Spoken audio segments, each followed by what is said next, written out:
So my husband and I just got done watching the What We Left Behind Deep Space Nine documentary, and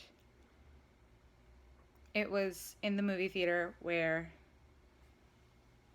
there were many, many, many Star Trek fans surrounding us, and the director Ira Stevens Bear was also there, which was pretty cool. But one of the clips they showed in the documentary made me think of Dr. Bashir and how, even though I'm sure that's not what the directors were going for, some of his qualities in his absence of social skills could be seen as being autistic. The fact that the episode that they took a clip from is the one where Bashir and O'Brien have to go to some planet. I think they're actually going down to Bajor in order to tell some sort of story to drive away the Dalrock, because if not, everyone in that town will die.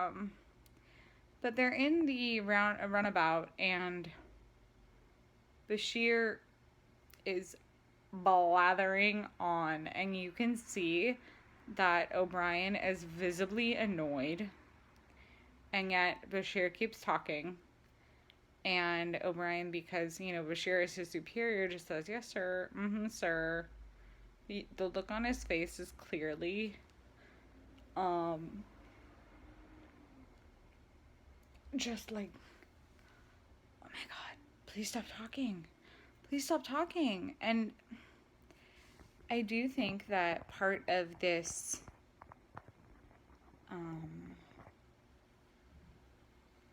just being very bright is also like, having the knowledge doesn't necessarily give you the knowledge of social skills, and it is definitely difficult to process what other people might be thinking. And so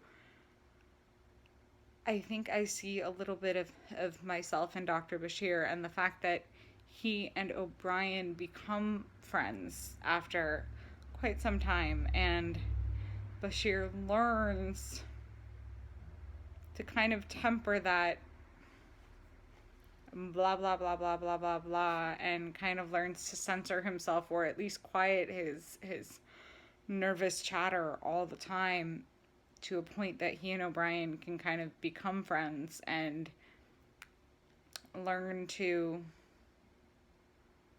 coexist together and just accept each other for what each other is. Whether that means that Bashir is this little bit socially inept person who is very bright but doesn't really catch the social cues of, "I'm really irritated, please stop talking." And O'Brien, who in a way sometimes relates better to machines than people. And they kind of develop this friendship that,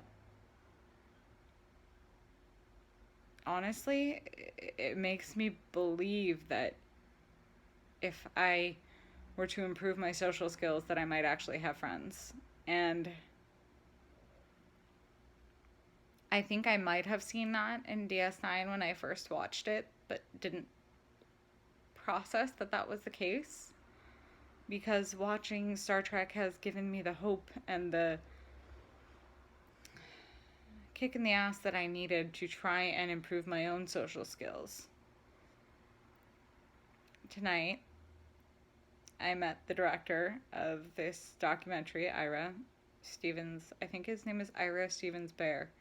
And I'm the dork who gave him some of my handmade washcloths and my handmade soap. But,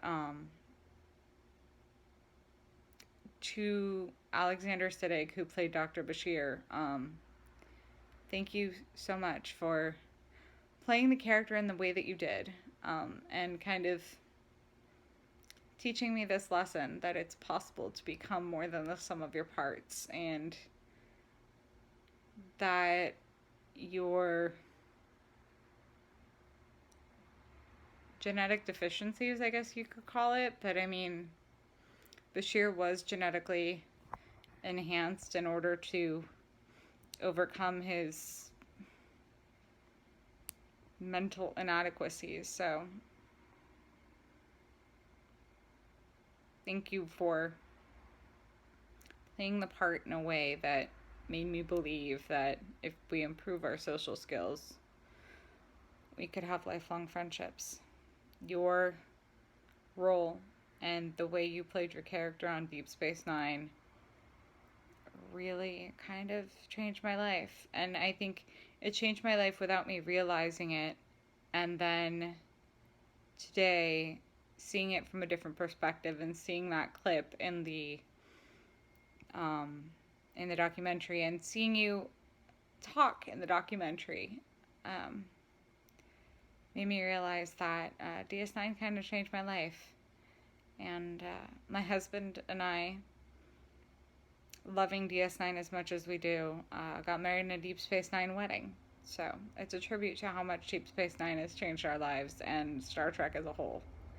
Anyway, it's almost 11 o'clock, so live long and prosper, guys. I will see you next time.